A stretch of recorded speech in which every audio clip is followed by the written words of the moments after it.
Howdy, y'all, and welcome to Texas Watch for the week of Tuesday, June 9th, 2020. I'm your host, Project, and joining me, as always, is the Tracer main with the biggest brain, Zay. What is up, everybody? We had another episode after a week break. Overwatch League comes back this week, and I am excited. I am very, very excited, and we'll talk about that in just a second, because this is Texas Watch, your source for your Texas-based Overwatch League news and discussion. You can catch us live right here on twitch.tv/ProjectAR every Tuesday at 8 o'clock p.m. Central Time, because Texas time is best time.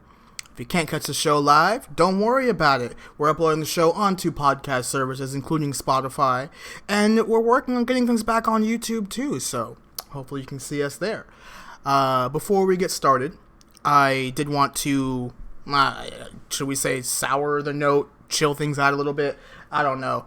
As a black creator, as a show run by two black creators, we have seen all the support that everybody has been showing up for the Black Lives Matter movement. It seems almost unanimous that most people are about this, and it means a lot to me. I don't want to speak for you, Zay, but I'm assuming it means a lot to you too.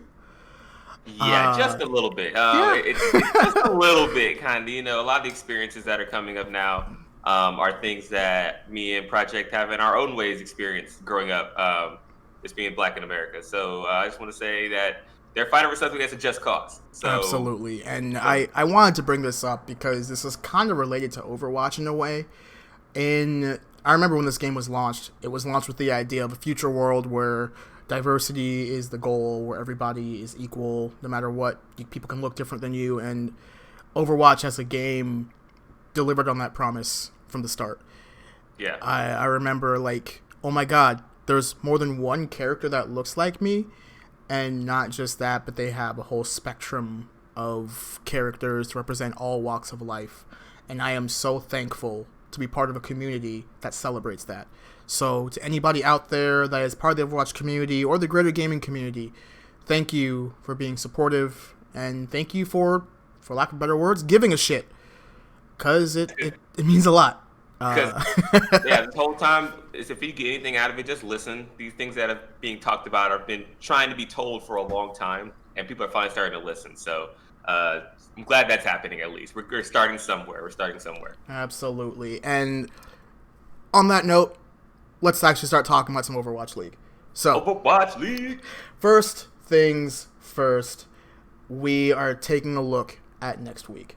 If you'll point your attention to our fancy new transition, boom, bap, what's up, Zay? Are you watching the stream? Because I hope you actually watching the stream. I'm watching it. Shout fucking out to my homeboy, Buddy Mabiscuits. He came in clutch. He came in real fucking clutch. Yeah, if you're actually watching, like, if you want to, like, put your Fiverr page or whatever in chat, seriously, I recommend it. This guy is extremely talented. If you ever need anything made, like a YouTube video or whatever, check out his services. You know, like if you're a Twitch streamer and you want to get some clips made or you want someone to condense your stream, he's good. I've seen his work. He is good. My podcast and casting game now after that transition. I need to step my game up. You thought we was going to go into the rest of the season without giving a shit? Nah, homie. We leveling up. All right, I guess I need to stop drinking. Too late for that, go guys. That's literally the whole thing on our show. By the way, cheers. Cheers, my friend. But yeah, let's take a look at this schedule, shall we? So let's do it. Next week, Overwatch League returns for week 19 of regular season play. This is the second regional tournament that they have tried to run, where instead of it being regular games like you would the NBA or the NFL, they've taken a step back, and we've gone to a more esports-related structure, where you play in a tournament, your wins take you to the next level, if you lose, you're knocked out. So, I wonder if I can actually find the article where they talk about the changes that are happening to this week, because I want to read them off the top of my head, but I do remember... So do you mean in general regards to the heroes and stuff, or... Yes. So I'm just going to spout it off. We have next week and the week after, I believe. Yes, the first 2 weeks. Yes. 2 weeks. We have hero pools for 2 weeks. The pool's already been confirmed as Sombra, D.Va. Who were the supports? Was it Ana? No. No, Moira. Brig. Moira and Brig were banned. Yes. Thank God. Oh, Tracer players. Rejoice, Tracer players. As much as it pains me to see both, like, all the characters that are named there are, like, that's huge. That is huge. If it, is it really Brig and Moira? Are you sure? I think I know for sure Brig. But I know Brig for sure. I don't know if Moira's actually banned. I just had a dream that Moira was deleted from the game. So and he woke up and started crying. Yeah, it in real life, so I may have made that up. Give me a second. Let me try to find the actual like ruling or who got banned. But long story short, it's go ahead. Let me search. You talk. Yeah, I was going to say, in the meantime, I just want to talk about that Blizzard has recognized the successes of last month's tournament. And I think I'm glad they're going with what works. And they're listening to the community a lot better lately and fixing things much more rapidly. Absolutely. And the changes that they've made, like, they actually recognize, like, on the experimental card, they're like, hey, this character is a little bit too strong. Let's see what we can do to tone them down a little bit. And then they implement that into the game the week after. That's showing that they're listening. Exactly. And then they even experimented with the buffs for Genji and Hanzo. I believe that didn't go through. But hold on. Breaking news! Jeff Kaplan has confirmed they are discussing armor at Blizzard. Wait. Like the concept of armor.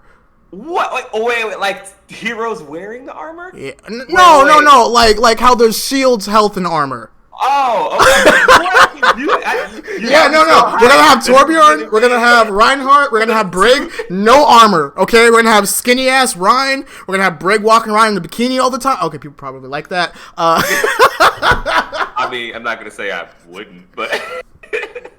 Dude, no, after watching the Overwatch 2 cinematic, I was like, oh shit, Brig is tall as fuck, dude. Like, yeah. She is. Straight up got that, like, gymnast fucking super tall long leg.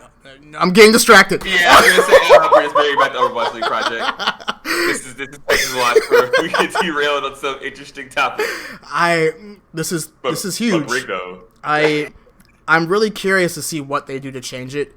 I mean, Overwatch, the game that remove it from the game. No. The game that we played, I mean, this kind of goes back to what we were talking about. Mm-hmm. The game that we played back in 2016 is not the game we play today. And right. I know there are some people who are nostalgic for that time, who miss when Overwatch was only 21 heroes, and dive. That's it. That was it. I mean, like, I don't think it's a bad thing that we've come to where we are. I like Overwatch where it is now, you know? Like, I've played the game long enough to where no matter how many buffs, how many nerfs, how many times they change the game, it still feels the same. And I remember, I was playing with you when I had this moment happen. It was right after they patched out GOATs. And we were like, wow, this game feels much faster. It feels like kills are actually happening when you are shooting at somebody versus they're no, they got healed. It felt like a hyper mobility game again, because that's what initially brought me into Overwatch. Was like, it wasn't CS:GO or what now Valorant is, where it's this standard walk around shooter where you can't really move very fast. You know, your mobility abilities are very, you're very constrained. But Overwatch was something completely different. You had to think fast, react. Things died quickly, and it was really fun to play, I think, in that light. And it's slowly gotten more and more away from that as the addition of new heroes, armor, shields. I'm really curious to see what he's talking about, because right now, I think it has to be that there's no ability, or no hero has the real ability to get rid of armor quickly. Shield breaking is very good. Like, you got the Sombras who can, EMP, Symmetra's beam, destroy shields. For armor, all you really have is Torbjorn's ult that melts through armor. But that's it. Now that I think about it, nothing else in the game gets rid of armor. You're right. Do you think that they're going to maybe add more abilities that, like, deplete armor? I mean, I hope so. Or maybe drop down its effect a little bit. Well, they just buffed it, if you remember. Armor used to be weaker, but they increased it when they turned up everybody's damage a little bit. So yeah. Maybe they just need to turn that down a little bit. Right, because you don't want to get in this war of like giving heroes more health and more armor. Then you got the up damage, more health, more armor, up damage. Then we end up with heroes that are 1,000 HP all the time, and then damage that's like one clicks any DPS hero with one shot. So then what's the solution then? I mean, if you get rid of armor, you can't just replace it with shields. Like, it's a completely different mechanic. You don't necessarily get rid of armor, but you give players more options to get rid of it. For example, like you give heroes more abilities. Or for example, top of my head, let's say McCree's when he fans the hammer, it's very effective against armor, right? So he can like actually, if a tank dies him, he can fuck you up because with this fan the hammer. But it works against like a Reinhardt, but not a shield hero like a Zarya. It would not be as effective because she has shields. So then you have this mind game of, okay, what do I do here as McCree? The Zarya's on me. My fan the hammer just isn't as effective, so I need help. So that back and forth, that layer upon layers, which makes Overwatch so great, and layer upon layer, little small mind games and mini games you play against other heroes, you can put another layer of that by having some armor breaking abilities. So I hope that's what it is. That's off the top of my head. I had no idea that was even a thing, but that's what I would hope. Because as a Tracer player, there's nothing worse than try to kill an Echo that's 300 HP because of fucking armor. Like, what am I supposed to do? No, I'm with you on that, actually. I feel like we need more abilities that mess with shields and armor both. We have plenty of characters who can utilize someone else's or utilize destroying shields. You already mentioned Sombra and Symmetra. But seeing as there's only one real counter to armor, and that's Torbjorn. And it's an ult. Yeah. It's not that's not that makes armor too powerful. Now you have to think about balancing heroes too, because now Brig becomes much less effective because all she does is throw out armor. So I'm okay with deleting Brig. If you ask me, I would say with Brig specifically, right? Take her armor pack and make it just a health pack. Like, if you don't want to give armor to other characters, you still need Brig to be able to heal. And also, please increase the speed of which armor or Brig's health packs heal. That's my biggest frustration as a Brig player, is like if I see a Genji dive off and I try to pre-give him a pack and he still gets shredded because he dove in too quickly and the pack didn't heal enough. Personal pet peeve. We're neither here nor there. I found the bans, by the way. Okay. What are they? Please they are Echo, Sombra, Diva, and Brig. Damn. It was a dream. Okay. But those 4 characters specifically are huge. Like so getting rid of Echo means no more in the air sky assassinations. Getting rid of Sombra means no hacks, no EMP. There is like no real stop or hard counter to Doomfist, Wrecking Ball, Tracer, a lot of these mobile all-ability heroes. No Diva means there's only one way to stop an ultimate, and that's Sigma. So we're probably going to see a lot of Sigma this upcoming weeks. And then no Brig, that's pretty self-explanatory. Comps aren't going to be as tanky, comps aren't going to be as slow. We're going to see a bit more mobility. So I'm looking forward to all of that. I wish Echo wasn't banned, because I really enjoy seeing people that are the best in the world at the game do Echo duplicates and like do some crazy shit. Like, I love watching that now. I'm hooked. Like, I don't in my comp games, I personally don't play Echo too much. I guess I'm learning her. I warm up to new heroes very slowly. If you Nothing wrong with that. Videos. But I don't play her much, and people, when I play against her, I'm just kind of like, eh. But I love seeing her in the right hands. Like, she's an awesome hero. When you duplicate the right person, I duplicate their honor that just died. Like, it's really cool to watch. You're like, oh shit, that turned the whole fight. So I'm only disappointed in that one. All the other ones, hell yeah.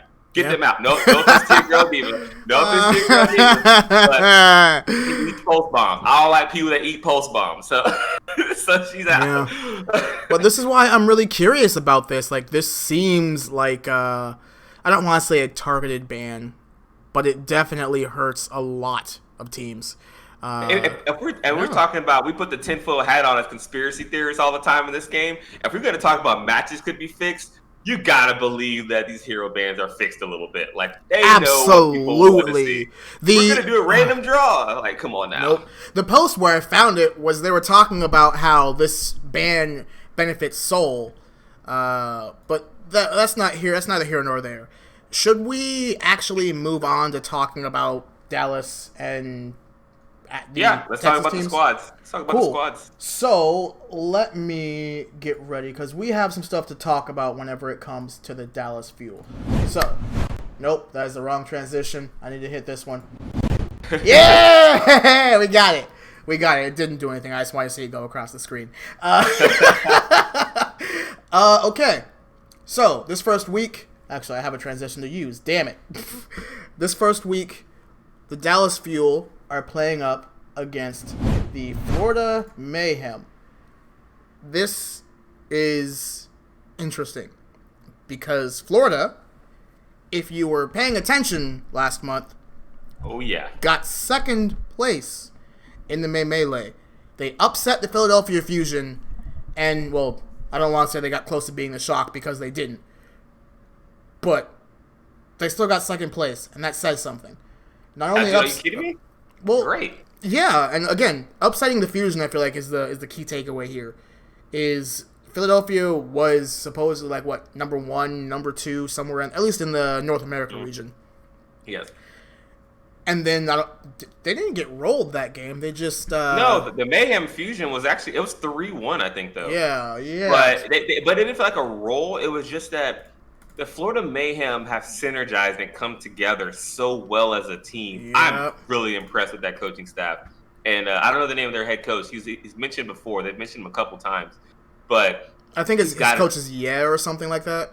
Like got to be YEHHH or something like that. Yeah, he's got to be contender for Coach of the Year. I mean, he's got to be, because to take what they blew up the team, brought in a pretty much all Korean roster, and then they've come together and gelled, and they play together so well. Like, I went back and watched that Fusion. Well, actually, I was watching they do the spotlight. You've seen the Overwatch League spotlight when they do a specific hero. Well, they did Yaki on Tracer.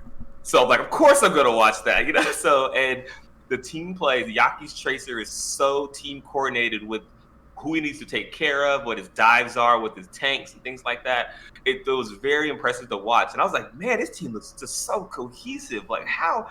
Because as far as standout players, they have talent, no doubt.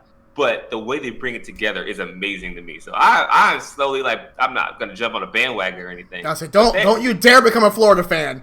No, but they got their color scheme, though, dog. Like, it is fresh. Man. It is fresh. I'm not denying that. I mean, if I get a Yaki jersey, y'all wouldn't hate, right? I mean, just get a Yaki jersey, just one. Just one. But no, I brought this up just because Dallas plays them next week. Or this week, week, yep. Good luck. No, real shit. I do think that we're definitely going to need it. This is not going to be an easy game. One thing I wanted to talk about, I don't know would that be on the Overwatch League website? I don't need Twitch to see my Twitter account. Sorry, not sorry. Okay, let's see here. What are you looking for there? Something that... official announcement, because the Dallas Fuel decided, you know what would be a good idea? Let's bring on a new support. And they traded, I don't know what, from the Gladiators to pick up Paintbrush. They didn't mention who you gave up? Or it could have just been cash considerations. They could have just paid for it. I think it was just cash. We have 3 players who are about to retire. One just did. Shout out to you, Zach, by the way. Zachary, you're a great player, and I'm sorry that you didn't have the time to perform like you were, hoping for. But best of luck in Valorant, as all Overwatch pros are going to now. We got a whole other generation. Don't get me started. We can't talk about it in this show. It'll take too long. But Korean contenders, boy, there's some good people in Korean contenders, man. I'm just saying. Yeah. Okay. Their new Runaway squad looks really good. They're not as good as O2 Blast. O2 Blast has a lot of good players, but the new Runaway took second place in the Korean Contenders Korea Season 1. It was Runaway versus O2 Blast. But I will get into that time. It's a whole other... Anyone's talked to me about contenders, please give me a shout-out. I'm all on Korea Contenders at 11:30 at night. 11:30 p.m. on the weekend, dude. Damn, dude. Let's go. But no, I want to talk about this Paintbrush pickup, though. So, for the Fuel, we have had a pretty consistent main support for quite some time, and that's been Closer. We had a little bit where they were trying to have, I think it was like Closer and who was our other support? Wow. See, that's how few supports actually. Closer, Crimzo? It's been Closer Crimzo for a while. There was one game where Dallas didn't actually play Harry Hook? Yeah, no, thank you. Shit. Was it Harry Hook? It was actually Harry, and like it was Harry Crimzo, and we didn't do bad that game. It was just esports, what I'm learning, like this is the third season of Overwatch League, right? This is the third season we have seen teams drop players, pick new players up halfway through. They might work out, they might not. Maybe they'll try one of their older players. And it's like, I want more consistency on my teams that are playing, but the fact that esports are a young man's game, I feel like this is going to happen every year. Yeah, I'd argue the opposite. I really enjoy when there's a lot of movement and shaking up of teams. The teams become aggressive. Like, I hate to see it, like with the Justice when they let go of Bonnie and the other coach. Bonnie's my boy. Like, that was the true mercy man on the Outlaws. Bonnie and Ballin? Yeah. Our true mercy man on the Outlaws. Bonnie was the shit. Great mercy player. But he got fired by the Justice, and the Justice started, Corey retired, Stratus left. Like, teams are like, you know what? We're resetting mid-season. You said, let's not start about the Vancouver Titans. Like, literally hit the fucking reset button. Yeah, I hate the circumstances that one happened in because that was unfortunate. But to me, at least when I watch other sports as well, during off-season free agent signings, you're just like, oh shit, this is exciting. They can be good. They can be great. I think I've talked about this on this show multiple times before about the Outlaws, about how many times the Outlaws have needed to make a move and they just don't do it. But hold on. We're not at the Outlaws just yet. We're still talking about that. I'm not going to Outlaws land yet. With those kind of signings. So when it comes to the case of Dallas, getting Paintbrush could be a shock to the system that you need because you're right there. You're like this close with the DPS you have, and Gamsu and Note are consistent enough. But I think the support line on the field was the weakest, and this is a great pickup in that regard. I can tell you it's the weakest part on our team. Like, Closer is an amazing Lucio. He's a great support. But the problem is that he's not Jexay. Like, we need a main support who is going to do more than just heal. Mm-hmm. Like, granted, Closer's done more than just that. I'm not going to act like he doesn't perform, like he doesn't do anything. Yeah. But we've needed more. And if Paintbrush is that for Dallas, I'd like to see it. I haven't seen him play. From what I know, he's only played like 2 maps for the Gladiators. Not 2 matches, 2 maps. All right. So he's an unknown quantity here. So I'm assuming you're just hoping for the best, maybe? Well, I guess it's... In Dallas's... Oh, shit. Sorry to hit the mic. In Dallas's experience, they've picked up good unknowns. I mean, let's see. So we had Decay get picked up this season. And he performed okay when he was on the Gladiators, but now he is the team at this point. Right. We had, I don't want to say, no, Crimzo wasn't an unknown because he played for Team Envy for like 2 years. I was going to say, because as far as unknowns, y'all like to make big splashes in signings. Yes. So I don't know if you get too many unknowns. So this is maybe a good thing for Dallas to get someone that they've done their own homework on and not many people know about. Instead of spending big money on a contract like they usually do. And you get all this hype around a player, and just because they show up doesn't mean that you're going to be great, right? You need to bring them in and put them with the team, which is kind of something, mentioning the match between the Florida Mayhem, I kind of worried about, because I mentioned the Mayhem have so much team cohesion. You're going to insert a new main support into your lineup before you go against probably the second best team in the league. I don't think he's going to play this weekend. Okay.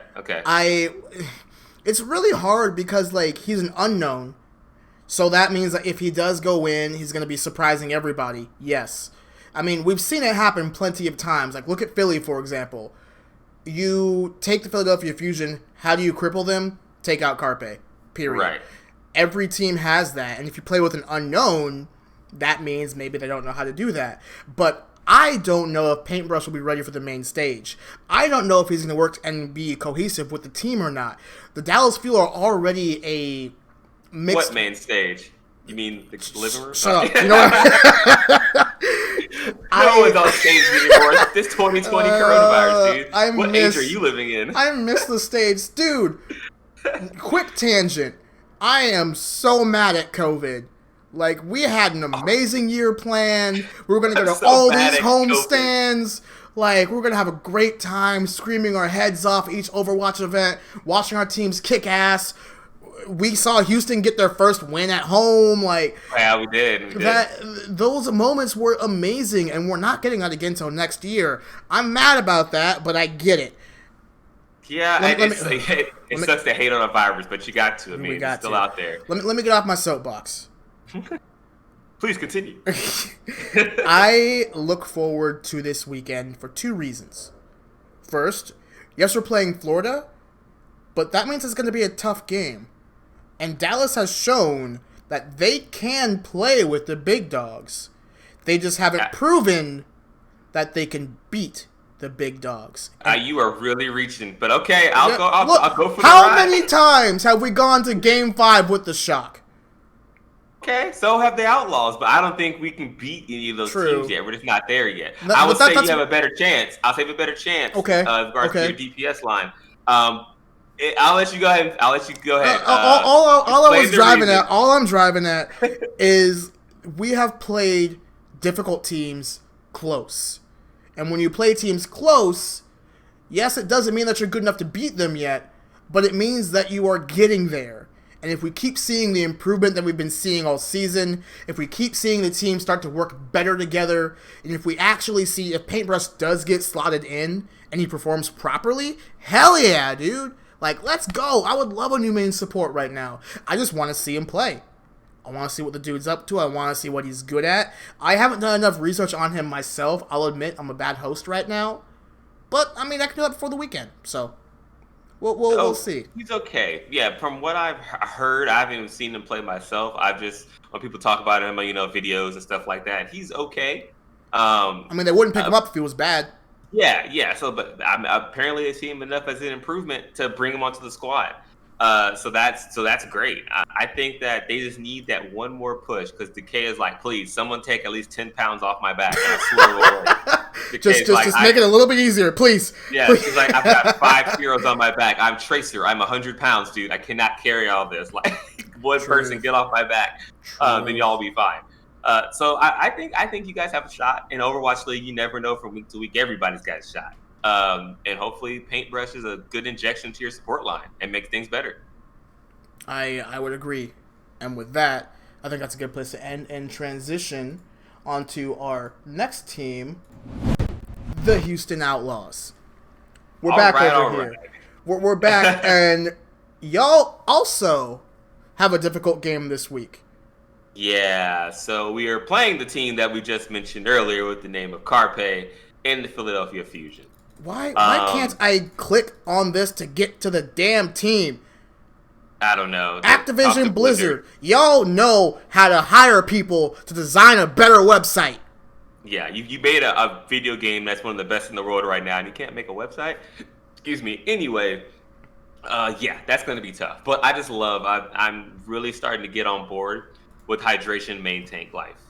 I would agree with that. I'm about to be hydrated for days. Give me all hydration. I'm hydrated. I'm ready to go. Hold on. Oh shit, that's not the button I wanted. League, teams. Do you think hydration is going to continue to start? Yes, and I will tell you why. Because of Zay and Repel. Yeah? So Zay and Repel are 2 Korean players who are highly aggressive supports. I want to tell you that about Zay. I mean, he just goes and frags out as Lucio. And Repel is very similar on the Zenyatta. So they want to make an impact in the fight. Hydration, I think I mentioned this 2 episodes ago, is willing to go in and die. Like Hydration is like, we'll just say, fuck it. He presses W. He presses W. Muma doesn't press W as much. He's a much safer main tank and would rather sit there on point. There are actually clips of this. It was broken down great by I think it was Hex. But it was really broken down well about how they engage when Hydration's playing and when Muma's playing. When Muma's playing, they don't engage. They're always on the reactive side of things. Muma absorbs pressure very well and stays alive and expects his supports to keep him alive and prays everything else around him happens, while he brings them in. Hydration's the opposite.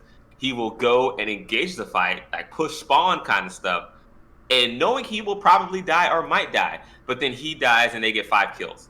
So Hydration is much more willing to make that sacrifice than Muma is. And that works better with our support line because that's how they choose to play. So I'm all board with the Hydration move. Yeah, let me transition this into your game on Sunday. You're playing against the Fusion, the team that not only is one of the strongest in the league right now, has also proven to be one of the most flexible. Like, if you look back at all of their games, sure, their tanks... Well, no, they don't just play with Sato and Poco. Their DPS line, if you ask me, is what is the most scary. Because it's Carpe and friends. Like, there is no flex DPS that's consistent. But it's always Carpe, and whether it be EQO or who else do they have? Funny Astro's a support, right? Yeah, Funny Astro's a support. Carpe, EQO, Chipsa, who will never play again, and Hisu. Also, this Chipsa picture is so bad, dude. Oh, I know, right? So bad. Well, yeah, but I mean, to be honest... Go ahead. To be honest, they're just better across the board, right? There's not one position that we have in the Outlaws that I would say we have an advantage at over the Philadelphia Fusion. So I think we'll put a better fight with Hydration at main tank. But I mean, Sato, Poco, Alarm, Funny Astro, Carpe, and whoever the hell else wants to play the game that week, like it's going to be tough to get past them. So I'm predicting a loss. I'll be happy with the 3-2. But I could also see a sweep. I'm much more realistic. At least I feel like in my team's expectations. But I want to ask you though, as my Outlaws analyst, like, do you think that the cohesion, the way that the team plays, shifts that much with Hydration as main tank? Do you really think it's going to be enough to give the Outlaws this new look that they need? No, it's not going to be. It's enough to make us win games that win close matches. And I think the team will be more cohesive, but I don't know if it gets us out of mid-tier. Yeah. I like the move. I think we should trade Muma if we can. But where would he go now that I think about it? Because he's always wasn't he playing for when Optic owned the Outlaws? Wasn't he playing for their tier 2 team? No, Muma went straight to Overwatch League. Muma wasn't in Tier 2. Oh, shit. He got signed straight from whatever, OWL, Apex, North America, whatever, pro, straight to Overwatch League on the Outlaws. It has not obviously left since. So he's a he's a lot like Gamsu, to be honest. I put Muma and Gamsu in close categories, and they're very consistent at what they do, and their play styles are very much, work. They're very safe. Tanks. Yeah, they're very safe. They work, and they're not going to lose you the game. Gamsu will never lose you the game, and I think Muma will miss a couple shots. Why'd we lose? Yeah, and there's a reason people started calling for Muma in the chats after a while, like as tank. But he's still a great player. I think obviously still one of the best tanks in the world in Overwatch League. And he could go to a team that could use him. But I think Hydration fits better with our support line because Dante's going to do what he's going to do, and Blase just needs to delete McCree from his Overwatch account. So as long as those two things happen and we're aggressive, we have a chance. But this week against the Fusion, it's going to be tough, dude. Well, I want to look at this game like it's possible for the Outlaws to win. Like there has to be some configuration that we can think of that would put them in a position that would make you think this might actually be a dub. We know the configuration. We know what it is. Hydration main tank? No, kill a guy. Kill one guy. Yeah, Hydration main tank has to happen. But one guy has to be frustrated and keep dying. Oh, shit. I was going to say Dante Sombra, but... No, it's not in the cards, unfortunately. Well, maybe Dante Tracer? Yeah. Lynx or Widow? Against Carpe's McCree... I don't know if he can try Tracer. I love going against McCree's as Tracer just to kind of do that duel. I think Dante could be good enough. It really depends. It's going to be a full team effort for the combination for us to win this match. Everyone has to just play out of their mind. I'm talking like Jexay's got to get like a 3-man boop on one map and like steal a map, which he will do. Yeah. We need something like that to happen, and we need Dante to pop off on one map, and then we need Hydration just to do something outstanding. So we need little things here and there to slowly pull the game away. So I think it could happen. It's Overwatch League. Anything can fucking happen. I mean, Truth. shit. The Florida Mayhem and the Shanghai Dragons are two of the best teams in the league. Last year, they fucking were trash. Who knows what's gonna happen in Overwatch League? So I want to say that we do have a chance. It's gonna just take a full team effort and a whole like, fuck it, let's go, guys. There's nothing to lose. Let's just go win. Also, you got I was about to say you guys have to deal with two of the best divas in the league, but Diva's banned. Yeah. This might actually be like thinking about it. Y'all might have a chance. Like they've lost. Poco really that much? Is he Poco really that much a one-trick diva? Poco is not a one-trick diva, and Fury is not a one-trick diva. But they are. I'd say like Note, Fury. Best divas in the world. No, seriously. I think like Note, Fury, and Poco are like the three best divas in the league, and definitely Note isn't the top. I'd probably say Fury, Poco, Note in that order. Yeah, that's fair. I think that's fair. And the fact that they don't have access to her is kind of questionable. Like Poco's, he's good at Sigma, but every diva player can play Sigma. it's the same kind of mechanics. But I don't, because I guess one of the advantages we have in this matchup is like I don't know what we'd really want to run. Do we probably run double shield? I guess would be something. Yeah, I mean, wouldn't hurt. Yeah, I'm not sure. I'll have to think about that. I didn't think about that before the show. Like what? Because you just told me the hero bands right now here, so I haven't got a chance to think about what would be the best meta or best combination to use. But maybe that's to our advantage. No one knows what the Outlaws are going to run or what our hero pool is going to be. I don't know. I mean, I'm pretty sure we're going to see Dante Tracer. Linkser Widow probably. You think if they do Dante Linkser? I hope. Well, maybe that'll be good. Just keep Linkser on McCree and Widow just to challenge Carpet. Like, your only job is to piss Carpet off. Yep. And let Dante kill everything. Also, and hopefully that's the strategy. Quick detour. You know Mendo, right? Oh, yeah, I know Mendo Kusai. So you know how he's trying to go pro in Valorant now? Yeah. He plays like every fucking day. Did you see what his name in Valorant is? No, it's not He Mendo. named himself Linkser. Oh, shit. Spelled and formatted the exact same way. I'm like, but. Why would you do that? That's so cool. I push their friends, though. I'm aware. They have to be friends. It's probably just they're going to think I'm Linkser and then get mad when he doesn't land all the headshots. I don't know. Yeah. I just wanted to say that because it reminded me. Oh, that's funny. But yeah, no, like, looking at this weekend, I think Houston actually has a chance. And this isn't me just trying to say this for the show. Like, with those bans, fucking Philly's hurting. It definitely hurts the Fusion more than it hurts the Outlaws with these bans. Do you guys even play Brig?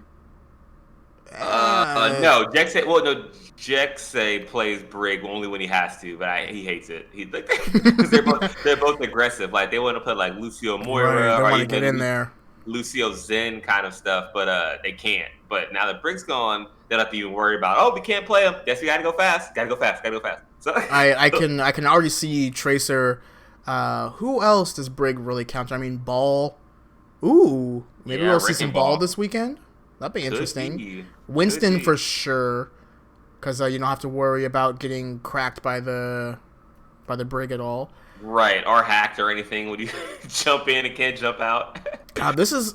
I'm sure they picked these bans intentionally. Yeah. They had did to. This on purpose. They did this on purpose. Absolutely. Because we don't know. There's so many options you have now. I liked it when it was random, though. This is not random. This is like, we planned this. It feels very staged. But, I mean, it's got me asking questions like, okay, True. This is an interesting week. Okay. I mean, we're going to speculate on who's going to play what regardless of the hero bans. Mm-hmm. So I don't know, man. Like, looking at this weekend, I think that we're going to see two games that are decent from both Texas teams, but we are definitely not going into it with the odds in our favor. That's for sure. And I'm over here, I'm talking about my entire Outlaws team, and I forgot about one of our carries, Meko. Meko's going to be hurting with the Diva ban, too. I mean, Meko is a pretty good Diva.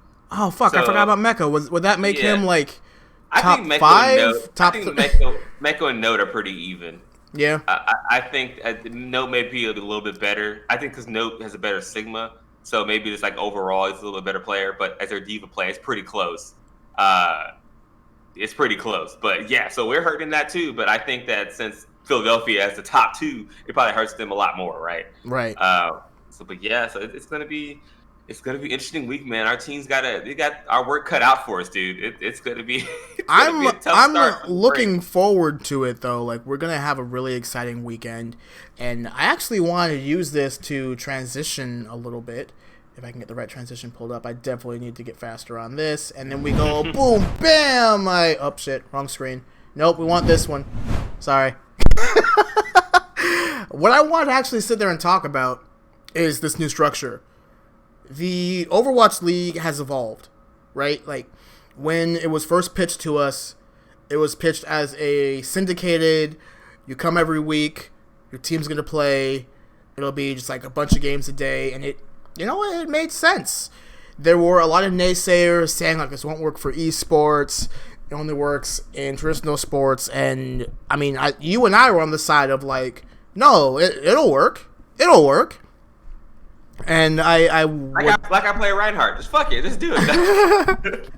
I would like to say that it has worked, but after actually like going through 2 seasons of this onto halfway through a 3rd season, I think Monty was right. How's that? Watching this tournament was so much more exciting than the week-by-week games that we've been having. Don't get me wrong. I enjoy tuning in to seeing Dallas play, to see Houston play, to see what team's going to get the big upset, if Washington is going to get swept again, if Vancouver can figure out how to play. Like, I do enjoy that. The long bridging storylines are really cool. At the same time... Oh, sorry. Go ahead. No, it's interesting because they can pretty much keep their same format with the homestands and make them tournaments, right? Because I think you would get a huge turnout for these homestands if every team was playing instead of like 4 or 5 or 6. That's exactly what the COD League did, where not every team played every event. There were like 2 or 3 teams that didn't play, but like most of the teams would converge on one area. If you remember, Dallas was going to have one. Actually, I think they had it right before COVID hit. Yeah. But yeah, they had one like all the teams were there, and I was tempted to actually go to it because I remember if you bought a ticket to the next homestand, you get a free pass, and I was like, oh, that's cool. But we had already bought our tickets, so that's neither here nor there. But that's been the structure that the COD League has been following all season. Exactly. And it's been working for them. And of course it's Blizzard, right? So they want to go ahead and make all their products consistent, right? Shareholders, like, why are we spending so much here, not over here? Like, oh, we want more profits. So why not just make it consistent across the board? Make a, Houston-style homestand or something, or a Dallas homestand, and make it a tournament. Mm-hmm.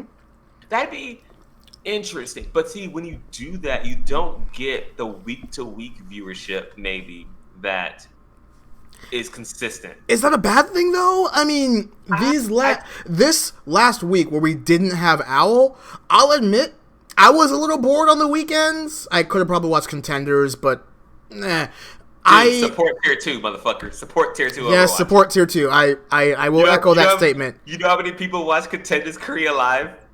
300.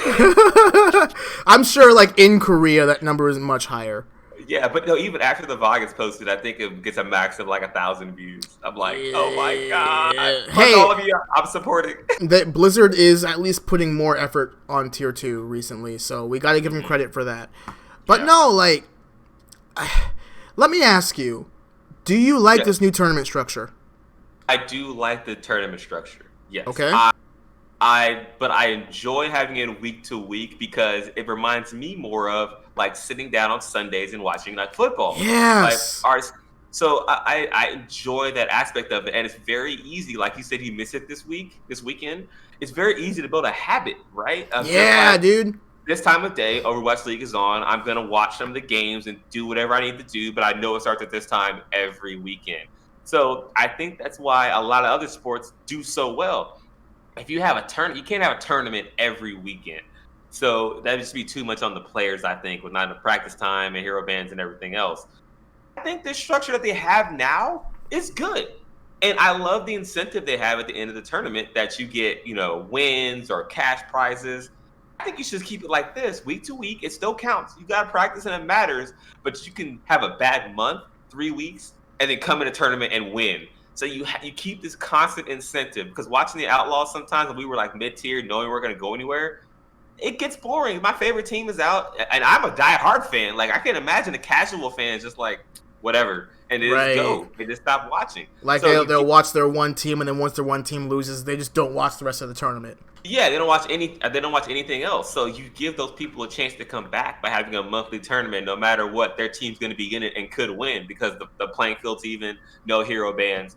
So in my opinion of this whole tournament structure, I think the way they're doing it now is perfect. I think have your regular season weeks, but make the monthly tournament matter with wins and cash prizes. So teams still try, right? And they still have a chance to come in. So I'm actually a fan. I think Blizzard did this right. Yeah. Okay. Then here's something that's making me question, though, right?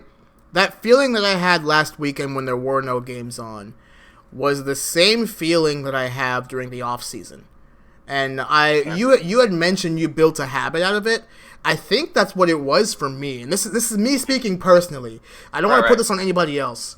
But I do know for a fact that, like, when we hit the off season, when it's like, well, shit, what do I do? There's no Overwatch on. Like, it feels weird because so much of, like, this is me getting into my own personal weeds, but so much of my personal life has revolved around Overwatch League that when that's gone, when we're in the off season, when all the juice that we get is Rascal said something on stream, is like, you know what I mean? Like, yeah. And granted, I'm sure like you experience this with the NFL, like people experience it with the NBA. Like it's not just Overwatch League this is for. But then my question becomes, then what's the answer? You can't. That's the whole point. Like this is the get into the psychological side of things. That's the point. Like, what is it? Oh god, there's a fucking saying for this. Not like distance or anticipation makes things go better. Absence makes the heart grow fonder. There it is. That what you're looking for? That's what I'm looking for. I was going way out. I was going like abstinence. No, that's not the right word. But exactly. So I think that helps. That's why there's so much hype builds for like football season and basketball season. You do all the pregame stuff. And even if your favorite team's on a bye week during the middle of the season, you miss watching your team.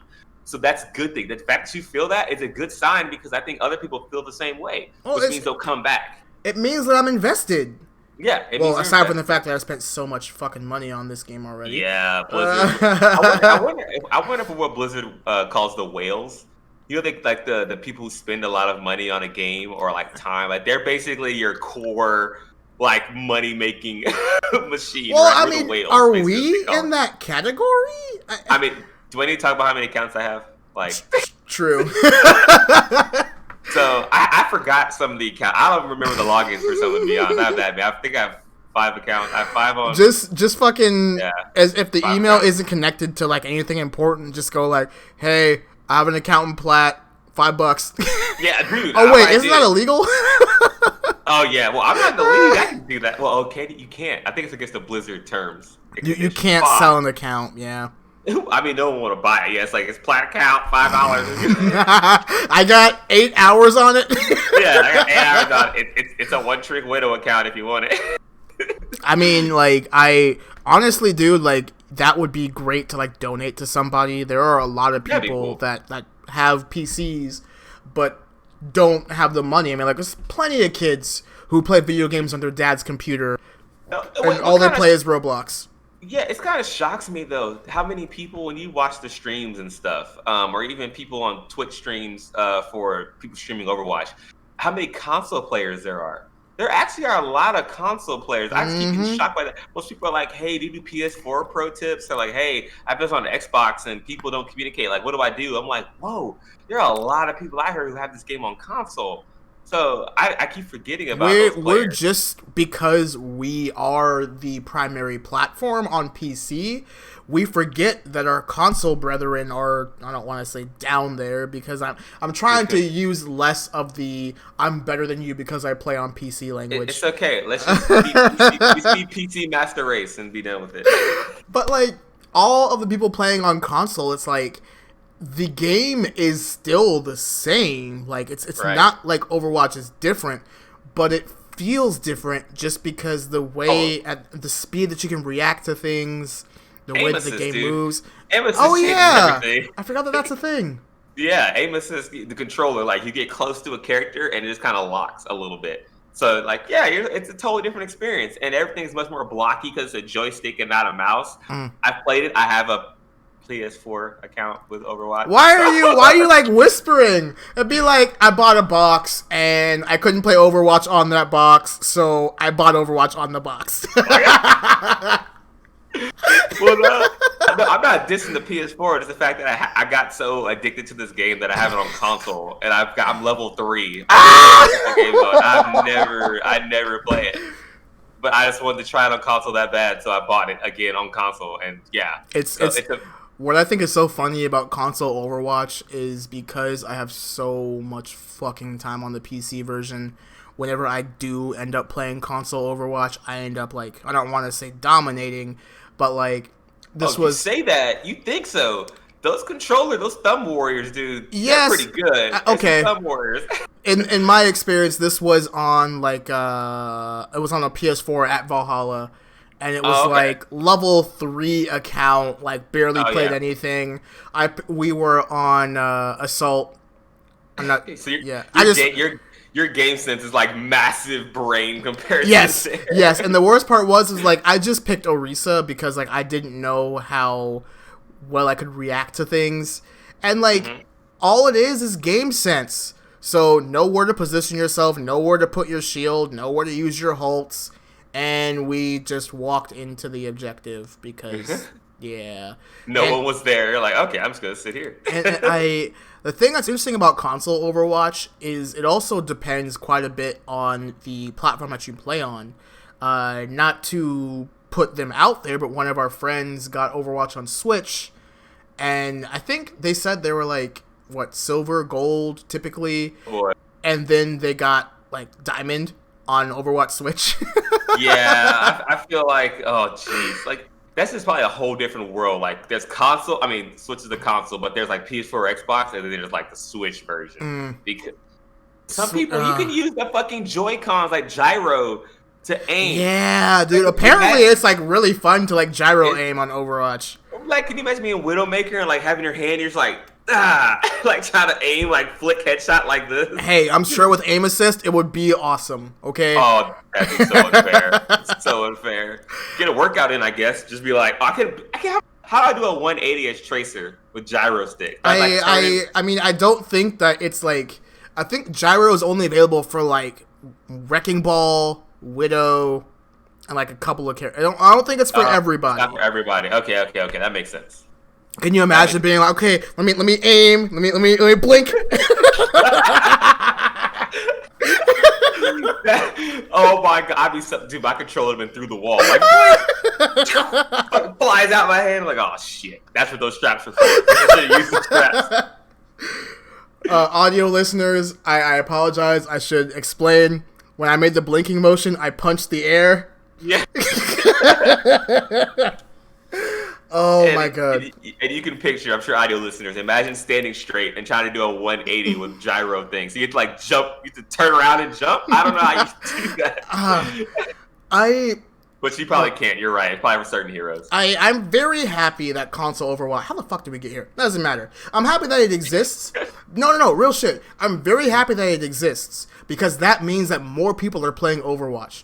That means that this amazing game is in more people's hands. And the thing about consoles is we tend to forget how ubiquitous they are. For so many people, a video game console is the only way to play games on your TV. Sure, you have your phone, maybe you have a Switch, but if you want like a real gaming experience, you buy an Xbox, you buy a PlayStation. Boat, right? Because we were basically, when we were younger, we had consoles, right? Yes, we had console games. That's all. I didn't know PC gaming. I just played my PlayStation when I was younger. And PC gaming was Mavis Beacon teaches typing. That was PC gaming for me. Yeah, exactly. Literally, I was PC Jumpstart third grade, dude. Let's go. Dude. That's my PC gaming. That's all my mom will let me play. Anyway. on PC because the internet was dangerous. Anyway, so we had just console games, right? Even though I was playing as when it came out, Call of Duty and stuff. Like, hello, like that's just as bad. But yeah, so for a lot of kids and people that are younger who are the bread and butter of this kind of stuff because they tell their parents to buy it, they buy loot boxes and everything else. You're right. All they have is consoles. So they are a big part of the whole part of this process, and I forget about them sometimes. So I think Blizzard's not hurting too much for money when it comes to hell Overwatch. no. No, they're not. They can afford these prizes in these tournaments. Oh, they really can. Shit. I'm very, I know I said it once, and, I think is interesting about the homestand thing, too, is whenever we would encounter people, and then we would say, what's your main? Because that's the first question you ask any Overwatch fan. Dude, what's your main? What's your main? What's your main? And then the second question, what do you play on? And that's the question where it's like, are you a pleb? Or are you on PC? But it's so funny. Isn't that such a weird social dynamic, right? Because, even when they say it, you hear them like, oh, what do you play on? I play on Xbox. You're like, oh, okay. Well, for me... When console players say it, in my experience, they say it much more, low-key, whatever. Because they know Overwatch's primary platform is PC. They have very clearly... They balance the game around PC. Sure, they do, some separate balances for console because, Pharah is a bit more oppressive on console. I get that. So you balance her a little bit there. But the primary game is on PC. The game is played professionally on PC. But that's not for every PC game. I mean, our sister esport, Call of Duty, is played on PS4. So, yeah, that's a console game. Yep. So I don't want to act like every game should be on PC. It's just whenever somebody tells me they play on console, right? I don't want to say I think less of them. I'm more personally disappointed because that means I can't play with them. Right. It's exactly. not just the Xbox or PlayStation side of the argument. It's literally I cannot join you. And Zay just died. Project here. Okay. We're back. We're back. Okay. Cool. I don't know what happened. Now you're back. But no, it's whenever I would meet someone, right? At one of the homestands, and we'd be like, hey, this person's really cool. I mean, we got our own little squad, we hang out with a bunch of people. Maybe we want to bring someone in. But it's that hard conversation of hey, let's play Overwatch together. Let's six-stack together. Oh, I can't. I play on PlayStation. And it's well, shit. It's I think you're really cool. I want to play with you, but what do I do? What do I do? But like I said before, when you ask someone, oh, who do you main? I main McCree. On what? On PC. They're super excited. And then you just say that, you're PC too, right? And yeah. And then it works out really well.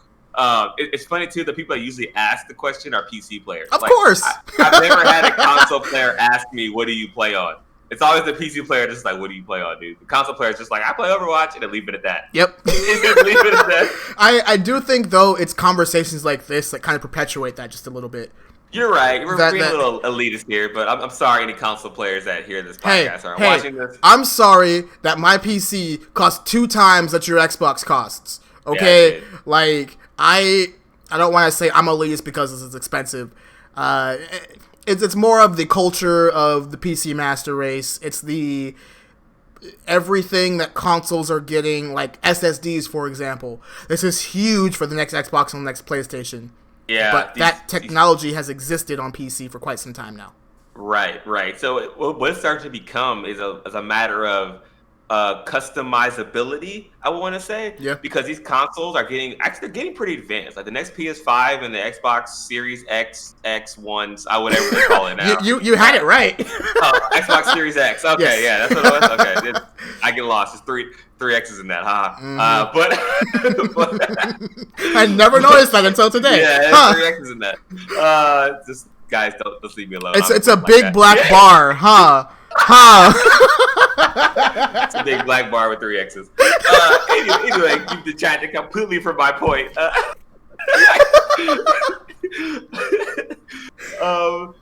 Shit, what was I talking? Okay, yeah, customizability. Yeah, because consoles, in order for them to keep up with PCs, they're like very particular, very. You can't change a lot of things in them, right? They're the box what they are, and you get whatever updates they have. Yes. But PC, I pay a lot more upfront. Granted, depending on scale, you can make a PC that can run Overwatch anywhere from $600 to $2,500, whatever you want. But my upkeep, I could have this PC for 10 years, and if I can keep up to date, just my graphics card, $200 purchase or something, you'll be fine. You have to buy another console that's every 3 years, and you lose out on that. So I think I enjoy being a PC player. I don't know how we got to the topic of console versus PC, but we're drinking and talking about video games, Zay. Like, what else the fuck happens? That's true. This is very true. I am very happy that I have my PC. I'm realizing I had it for 6 years now. So I mean, I've upgraded it since buying it, but yeah. But that's a much better return on investment in my opinion than buying. You'd have been on what year? This is your second console, maybe third at this time. Same thing. I bought a PS4 when it first came out, and about 3-4 years ago when the PS4 Pro came out, I was like, do I need it? And the answer is no. Yeah, right. It's like, you're like, do I play my PS4 that much, really? Like, maybe not. But and then now you're on PS5. Playing a launch PS4 is painful now, though, dude. It is so slow. Oh, my God. They did not make those consoles designed to last. But with that being said, we're going to end on this note, because this has been Texas Watch. Your source for Overwatch League news and discussion about your favorite Texas teams. I'm your host, Project. That's ZXO. You can catch us live right here on twitch.tv. Damn it! It did the thing again. I'm trying to outro, and Discord's being a butt. Zay, are you still with me? Yeah. Okay, cool. Let me continue my outro. You can catch us live right here on twitch.tv/Project AR every Tuesday at 8 o'clock p.m. Central Time, because Texas time is best this time. Also, if you can't catch the show live, don't even worry about it. I'm trying to work on getting this uploaded back to YouTube, and we always do podcast services, so you will find us there. Thank you for listening. Zay, you want to play some Overwatch? Yeah, play some games, bro. Let's go. We're going to go...